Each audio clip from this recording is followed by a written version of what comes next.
হচ্ছে এখন কর্মসংস্থান, কর্মসংকোচন নয়। নিয়োগ দুর্নীতি নিয়ে তোলপাড় রাজ্য, শাসক শিবিরকে নিশানা করে প্রতিদিনই সুর চড়াচ্ছে বিরোধীরা। রাজনৈতিকভাবে পাল্টা জবাব দিয়েছেন মমতা বন্দ্যোপাধ্যায়। সোমবার রাজ্যের প্রশাসনিক প্রধান হিসেবে দিলেন কর্মসংস্থানের বার্তা।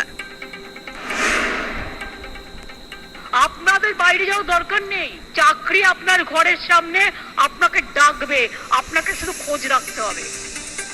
মুখ্যমন্ত্রীর বার্তা, টার্গেট কর্মসংস্থান, টার্গেট শিল্প।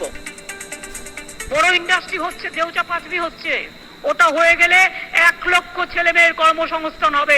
ডানকুনি করিডোর, ডানকুনি থেকে অমৃতসর একটা করিডোর হচ্ছে, ইন্ডাস্ট্রিয়াল করিডোর, ৭২,০০০ কোটি টাকার প্রজেক্ট হচ্ছে। সোমবার মুখ্যমন্ত্রী বোঝানোর চেষ্টা, বিনিয়োগের ডাক, এসবের সঙ্গে বিরোধীদের নিশানা। শিল্পটাকে 34 বছর ধরে তছনছ করে দেওয়া হয়েছিল, সুতরাং আমার টার্গেট হচ্ছে এখন কর্মসংস্থান, কর্মসংকোচন নয়।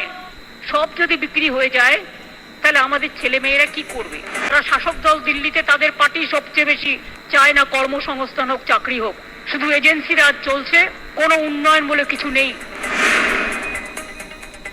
Started 124/7 the WhatsApp number. If you have any grievances, you can send it to us.